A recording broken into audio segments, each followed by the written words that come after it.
Tschudi Shipping Company, a privately owned Norwegian company. The Tschudi Group is a shipping and logistics group focusing on east-west trade and projects involving the Baltic states, Russia and the CIS countries, including the northern regions of Russia and Norway. Since the early 90s, the group has had an interest in the northern regions, based on a belief that this will be an extremely positive development for the region, compared with other areas of the world. In 2006, Tschudi became substantial landowners in Kirkenes, the Norwegian border town with Russia. The group's 1 million square meters shoreline in Kirkenes will be developed into an integrated port for industry and logistics. The Kirkenes Industrial Logistics Area, HILA, to serve the future needs of the oil, gas and mining industries in the region. Due to their interest in the high north and Arctic region, Tschudi Shipping Company was among the pioneers to initiate the first non-Russian commercial shipment through the Northern Sea route to China. The bulk carrier MV Nordic Barents successfully transported a cargo of iron ore from the Sydvaranger mine in Kirkenes to China in 2010. Tschudi Shipping Company, TSC, was founded in 1883 and has accumulated many years of experience working on projects in Russia, the Baltic states and North Norway. Tschudi Arctic Transit, TAT, is a wholly owned subsidiary of TSC, founded in 1996, with the aim to develop transport solutions for cargo to and from Russia, and to serve the oil and gas industry with transport throughout the Barents region. The level of activity within the oil and gas sector is set to increase in the near future, and this will require an increase in the transport systems offered. Yet another exciting opportunity is the Northern Sea route, providing sailings through the Northeast Passage during the summer season.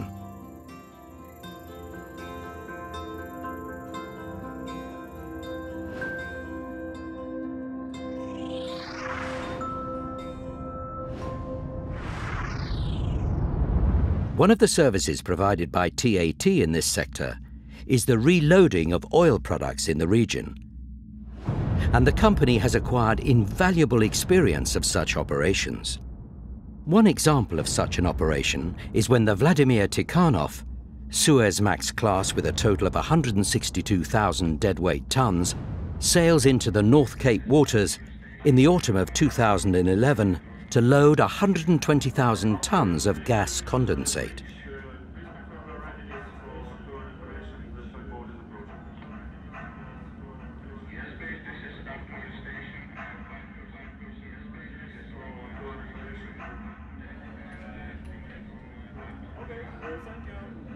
As the ship approaches the harbour boundary, she is boarded by a pilot and escorted by tugboats to a secure and precise position at the anchorage in the Sandnesfjord, nearby Honningsvåg. An authorised loading-unloading master now takes charge of the operation, anchoring the huge vessel and making the ship ready, putting out large fenders. 2 tankers, Panamax class and with 75,000 DWT each, have already been loaded with the gas condensate to be reloaded. The 2 tankers arrive in the Sandnesfjord, accompanied by a pilot, and are manoeuvred safely by tugboats to a secure shipside position. Once the tankers are ready, a comprehensive security procedure has to be carried out, involving all the personnel and crew who will be working on the operation. A number of checklists have to be reviewed before the operation can start. The first task is to lay oil booms around the ship and connect hoses for transfer between the ships. During the entire operation, 2 tugboats and 1 standby boat are close by and at the ready. The loading-unloading operation can now start, and the transfer of the gas condensate will take approximately 18 hours per tanker and will be closely monitored throughout the operation.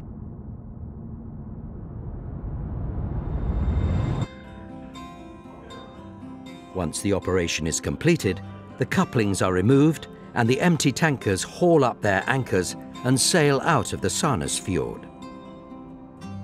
Now the tankers have left the area, the oil booms and fenders have to be removed, and the Vladimir Tikhanov can sail out of the Sarnes Fjord with its pilot on board. The operation is successful, and there are no unnecessary incidents. The ship is now ready to start its voyage through the northern sea route, carrying its cargo to Thailand as the largest ship ever to make this sailing. Tschudi Arctic Transit aims to further develop its transport solutions and the potential already present in this region. Keeping in mind the increased level of activity and the valuable experience we have gained, we are confident that our transport solutions will be a very attractive part of the developments to come into the high north.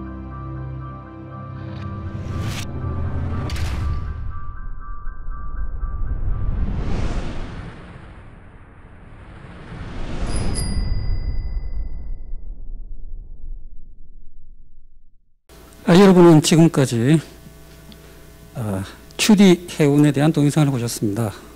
튜디 해운은 2010년 북극해 항로를 이용해서 처음으로 철강성 운송을 국제 통과 운송을 했고요. 최근에는 야말 LNG 아틱 7 운반선과 일반 LNG 운반선 간의 환적 서비스를 하는 등 북극해 항로와 관련된 많은 활동을 했습니다. 그래서 이번 제9회 북극항로 국제 세미나에서 기조연설을 튜디 해운의 펠릭스 튜디 회장님께서 해주시겠습니다. 발표 주제가 선사 입장에서 본 북극항로의 과거, 현재와 미래입니다. 보시죠. 먼저 홍 교수님과 영산대학교 북극물리연구소 여러분들께 초청해 주신 데 진심으로 감사의 말씀을 드립니다. 오늘 저는 북극항로 운항 10년 운항 지속을 위한 당면 과제에 대해서 말씀드리도록 하겠습니다. 튜디 그룹은 해운 물류 해양산업 솔루션 제공 기업입니다. 특별히 동서 화물 흐름에 주력하고 있는데요. 발틱해와 러시아 CIS 국가를 아우르고 있으며 북극 물류와 인프라를 포함해서 다양한 서비스를 제공하고 있습니다. 이를 위해서 저희가 튜디 그룹의 역량을 적극적으로 활용하고 있습니다. 튜디 그룹은 북극에서 다양한 활동을 펼치고 있습니다. 심해 활동뿐만 아니라 조업들 그리고 원유 유출 방지 및 양식업을 지원하는 선박을 운영하고 있을 뿐만 아니라 벌크 터미널을 운영하고 있고 철가성 광산 및 튜디의 벌크 터미널을 운영을 하고 있습니다. 뿐만 아니라 저희가 국경 간의 물류 서비스도 제공을 하고 있습니다. 콜라반도와 북노르웨이는 연중 해빙이 없는 북극 지역으로 움푹 들어간 형태를 형성하고 있습니다. 자연적인 지역 물류 플랫폼이라고 할 수 있는데요. 저희가 킬케네스를 주요 기지로 삼고 있는 이유는 연중에 얼음이 없고 러시아와 가까운 위치를 점유하고 있기 때문입니다. 중국으로의 통항에 대한 지식은 사실 16세기부터 축적이 됐다고 할 수 있습니다. 하지만 상업적인 활용은 18세기부터 시작이 됐습니다. 제가 영웅처럼 생각을 하는 두 위인 위긴스 선장과 요나드 리드 이 두 분께서 카라 항로를 러시아 파트너들과 함께 개척하기 시작했습니다. 1874년부터 1918년까지 항로를 개척하게 됐고 그리고 시베리아 증기선 기업이 러시아 혁명이 일어난 시점까지 계속해서 이 항로를 통해서 물류를 수송했습니다. 2010년 9월 튜디 해운이 북극 항로를 경유하여 킬케네스에 있는 스드바랑저 철광석 광산에서 중국 리안융강으로 철광석 정광을 수송했습니다. 최초로 비러시아 선박이 비러시아 화물을 비러시아 항만 간의 북극 항로를 경유해서 수송함으로써 모두에게 북극 항로가 열려있는 국제무역 항로임을 입증하게 된 것입니다. 튜디 그룹은 북극 항로를 통한 세드바랑저 광산발 수송을 재개하려 합니다. 북극 항로는 불리한 운임을 이점으로 전환할 수 있는 다양한 요소를 가지고 있습니다. 시간과 에너지, 연료, 그리고 대기오염 물질 측면에서 상당한 절감 효과를 향유할 수가 있습니다. 가장 중요한 부분은요. 다양한 선박들이 성공적으로 북극 항로를 실제 활용함으로써 이것이 다양한 화물에 있어서 타당한 항로임을 입증했다는 것입니다. 10년 이상 북극 항로에서 운항을 하게 되면서 추리 해운에서는 향후 발전을 도모하기 위해 무엇이 필요한지를 고민하고 있습니다. 특수목적 선박을 이용한 북극 프로젝트용 목적지 해운이 중기적으로는 지배적이 될 텐데요. 이런 선박들을 단거리에 활용함으로써 환적 인프라 확보가 필요하다는 것을 다시 한번 확인할 수가 있습니다. 이를 위해서 남북 항로도 반드시 확보가 되어야 될 것 같고요. 사실 이 분야에 있어서 선발 주자로서 저희는 2000년대 중반부터 다양한 활동을 지켜볼 수가 있었는데요. 2000년대 중반에 노릴레스크 니켈이 총 중량 14,500톤의 쇄빙 다목적 컨테이너선 5척을 건조해서 무르만스크 운송 허브로 삼아서 두진칸까지 수송을 했고요.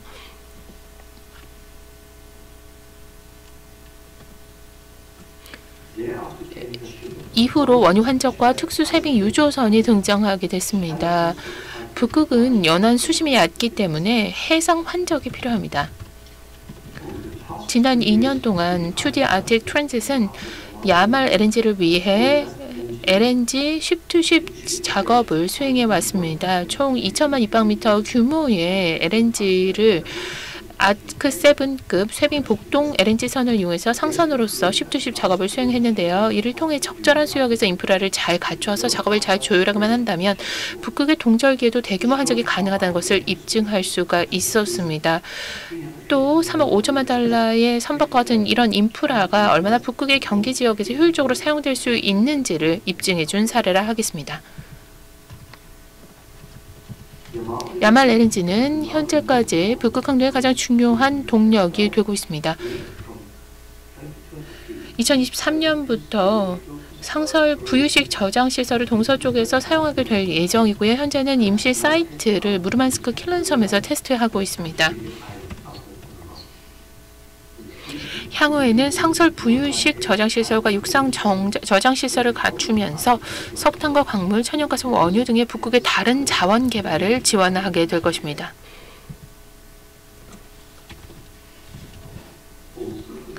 일반 화물과 보급품 면에서도 야말 프로젝트는 굉장히 중요한 역할을 담당하고 있습니다. 키르케네스에서 사베타로의 암석 수송이 좋은 예가 될 수 있을 텐데요. 야말 LNG와 다른 북극 자원 개발을 위해서는 해당 사이트의 건설과 이후의 운영을 위해 그리고 수출을 위해 장비와 플랜트를 수송하는 막대한 수송 노력이 필요합니다. 예를 들어서 아랑게스크 항은 아틱 LNG2 건설을 위한 화물들을 수송하느라 분주한데요. 키르케네스는 대량의 분쇄 암석 공급자로서 우위를 갖는데 그 이유는 저비용으로 대형선을 이용해 수송이 가능하기 때문입니다. 이를 통해 인프라가 주변국에 필요해 어떤 식으로 대응할 수 있는지 재차 확인할 수 있습니다. CHNL이 작성한 이 그래프에서 지난 5년 동안 북극 항로 활용이 얼마나 빠르게 증가했는지를 볼 수 있습니다. 항차와 선박수 면에서 공이 빠른 증가세를 보였는데요. LNG 프로젝트의 건설, 그러니까 야말 LNG 프로젝트가 완공됐고 완공 이후에 수출이 된 것이 주된 동인으로 보입니다. 다수의 다른 프로젝트들도 이것은 증가세에 기여했습니다. 아틱 LNG2는 2023년에 예정된 머지않은 북극의 미래가 되겠습니다. 인력과 인프라가 부족하고 수심이 낮은 데다 기후가 혹독하기 때문에 북극은 특히 부유식 구조물을 적용하기에 적합한 환경입니다. 다른 지역에서 구조물을 건설하고 해당 지역으로 옮겨오는 방식이 되겠습니다. 무르만스크 아틱 LNG2와 페벡의 부유식 원자력 발전소가 좋은 사례가 되겠습니다. 야말 LNG와 아틱 LNG2 다음은 무엇이 될까요? 아틱 LNG1과 3가 될까요? 노바텍 프로젝트가 가장 유망해 보이고요. 다음으로는 가스프롬과 카마나모이, 미스코의 모레, 누에스 등등의 원유 프로젝트 그리고 기타 다른 프로젝트들도 이어지게 될 것으로 보입니다. 이런 프로젝트를 통해 이 그래프에서 보실 수 있는 것처럼 향후 15년 동안 러시아 북부와 시베리아에서 상당한 수송 물량이 쏟아져 나올 것으로 예상됩니다. 국제무역 항로로 인정을 받기 위해서는 코스코 등 아시아 지역의 운영사들 외에도 북극 항로를 주기적으로 이용하는 이용자들이 확보되어야 됩니다. 이렇게 된다면 모든 선박 유형에서 적합한 내빙 등급 선박 건조가 증가될 것이고요. 선사들을 충분히 확보하지 못하는 상황이 현재 북극 항로 발전의 주요한 장애물이 되고 있습니다. 향후 다양한 선사들이 다양한 화물의 수송 수요를 충족하게 될 수도 있는데요. 예를 들어서 대형 내빙 벌크선을 건조함으로써 러시아와 북유럽 국가의 광물 자원 개발이 촉진될 수도 있습니다. 그렇게 된다면 화주와 자원개발 프로젝트 시행사들이 정기적인 수송 서비스가 부족하다고 해서 이것이 비즈니스의 위협 요인이 되지 않는다는 것을 깨닫게 될 것이고 굳이 프로젝트별로 전담 정기 수송 서비스를 구비하지 않아도 된다는 점을 인식하게 될 것입니다. 로사톰 로지스틱스에서는 연중 동서 컨테이너 수송을 위해서 현재 북부 통항 회랑을 건설하고 있습니다. 이런 프로젝트들이 러시아 안팎으로 화물 수송에 큰 도움이 될 것으로 저희는 내다보고 있습니다. 화물을 적재할 수 있는 장소들이 늘어나기 때문인데요. 그렇기 때문에 무르만스크 외에 무르만스크에서 하루도 걸리지 않는 거리에 있는 키르케네스의 기지를 건설해 환적 허브로 활용할 수 있다고 생각을 합니다. 화물의 가용성을 극대화하는 것이 프로젝트의 성공의 핵심이 될 것입니다. 동시에 무르만스크에서 다양한 화물을 취급하게 될 대형 항만 개발 계획이 현재 진행 중에 있습니다. 뿐만 아니라 대규모 건설도 현재 진행되고 있습니다. 추디 키르케네스는 항만 인프라 개발이 무르만스크 발전을 보완하는 촉매제가 될 것으로 보고 있습니다. 그렇게 된다면 특수 컨테이너선이나 다목적선이 화물을 북극 항로 양단에서 적재하고 하역하면서 큰 편차 없이 시간은 대폭 단축할 수 있게 될 것입니다.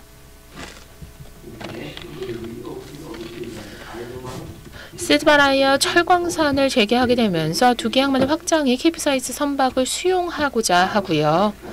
내빙 등급이 낮은 캡사이즈 선박 수용을 위한 프로젝트가 될 것으로 예상이 됩니다.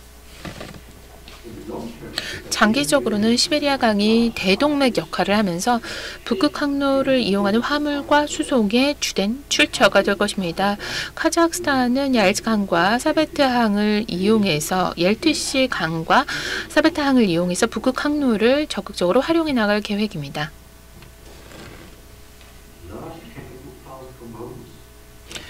현대중공의 대형 화학단지 컴포넌트가 키르케네스에서 환적을 해서 시베리아 토볼스크까지 수송을 하게 됐는데요. 이런 사례에서도 하천을 이용해 장비 설비 수입이나 상품 수출에 하천과 이 북극 항로를 이용하는 것이 적합하다는 것을 알 수 있습니다. 북극 항로의 잠재력을 전폭적으로 활용하기 위해서는 대담한 대규모 인프라 투자가 필요합니다. 중국의 1대1로 정책이 이런 측면에서 이익을 담당할 수 있겠는데요.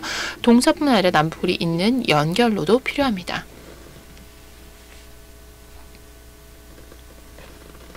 북극에는 광물과 금속, 가스가 풍부하고 풍력과 수력 등 재생에너지 잠재력도 막대합니다.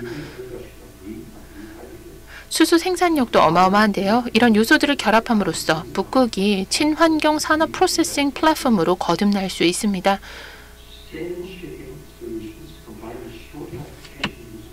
항로 길이가 짧고 유럽과 아시아의 주류 시장을 한데 모을 수 있다는 장점이 있기 때문에 지속가능한 해운 솔루션을 바탕으로 북극이 세계가 요구하는 녹색 해운 솔루션이 될 수 있습니다. 제가 관련해서 녹색 에너지와 대규모 광물 자원 매장량을 통해서 지속가능한 기업 기회 혹은 사업 기회가 북극에 상존한다라는 글을 썼는데 원하시면 영산대학교를 통해서 이 글을 확인해 보실 수가 있습니다. 천연가스로 직접 환원철을 생산하는 것도 하나의 방안이 될 수 있습니다. 탄소를 포집하고 저장할 수 있는 기술과 설비가 확보가 된다면 북극 자원을 지속가능한 방식으로 프로세싱하는 방안이 될 수 있을 것입니다. 지금 핀마코의 가치사슬을 통해서도 이러한 사례를 확인하실 수 있고요. 또 다른 해법으로 우리가 살펴볼 수 있는 것이 유럽 최대 철광석 생산 기업인 LKAB가 최근 발표한 프로젝트가 되겠습니다. 오염 물질 배출 없이 철강을 대량 생산하겠다는 프로젝트입니다. 2026년까지 화석 연료를 전혀 사용하지 않고 점결탄 대신 수소를 용광로의 원료로 활용해서 철강을 세계 최초로 생산하겠다는 것인데요. 이 프로젝트가 실현되면 현재 스웨덴의 발전 용량의 3분의 1 정도를 소모하게 됩니다.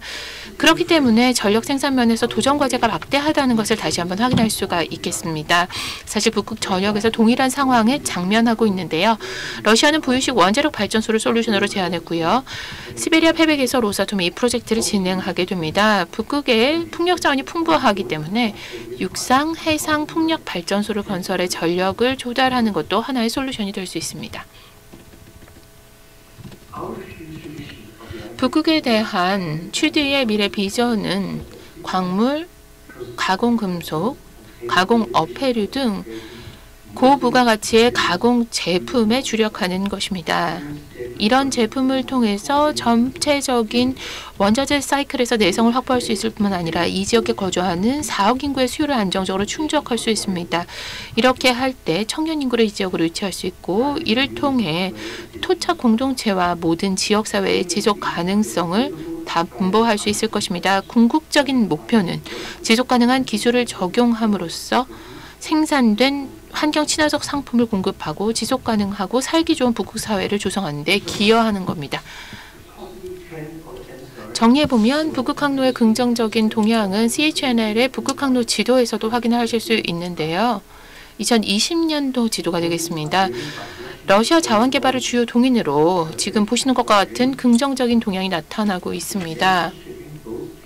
건설 기간과 생산 제품 수출 모두에 목적지 해운이 필요해지면서 물동량이 증가하고 있습니다. 하지만 캐나다 광산이라든지 혹은 캐나다 항만에서부터 북극 항로를 경해 극동으로 수출이 되는 트랙이 몇 군데가 발견이 되고 있거든요. 이런 것들을 보시게 되면 충분한 내빙 선박만 확보가 된다면 향후 잠재력 실현될 수 있다는 것을 확인할 수가 있습니다.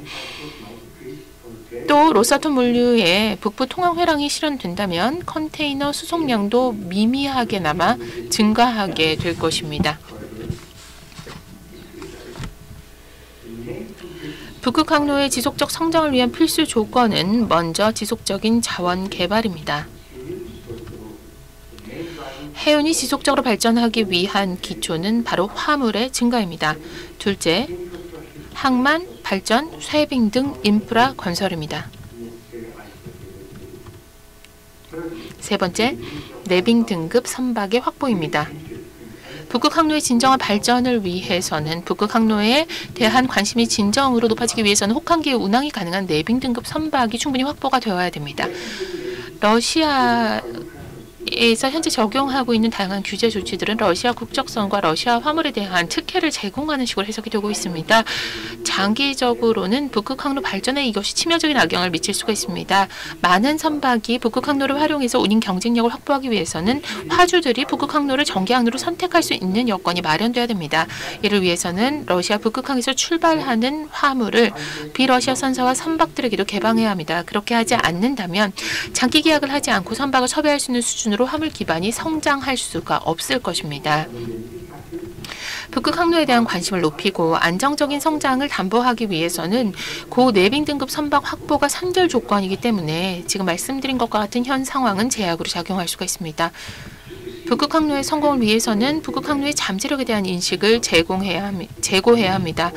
북극 항로는 언론과 선사 화주들의 관심이 그렇게 집중된 항로는 분명 아닙니다.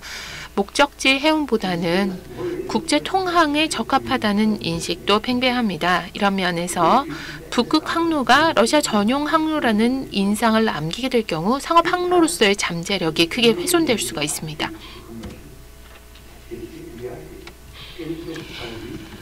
가트너의 전 에너지 에디터가 쇼핑 위클리의 최근 기고한 글에서 지적한 바와 같이 이러한 관행은 북극 항로에 대한 부정적인 인식을 강화하고 관심도를 떨어뜨릴 수밖에 없습니다. 북극의 경제 활동에 대해서는 알려진 바가 잘 없습니다. 하지만 북극 수송 활동에 대해서는 알려진 바가 더 없습니다. 만약 러시아만의 항로라는 인식이 생기게 된다면 안 그래도 정보가 적은 상황에서 기업들이 북극 항로를 절대 사용하지 않겠다는 결정을 내리게 될 수도 있습니다. 북극 항로의 화물량을 늘릴 수 있는 모든 활동이라면 프로젝트 시행사 와 화주, 선주 등 북극 항로와 관련된 모든 당사자에게 이익이 될 것입니다. 북극 항로의 발전과 북극 인구에 관심을 가지고 있는 사람이라면 누구라도 세계의 2개 대양을 잇는 최단 경로인 북극 항로의 화물 볼륨을 증대하고 지속 가능한 트래픽을 창출하고자 할 것입니다.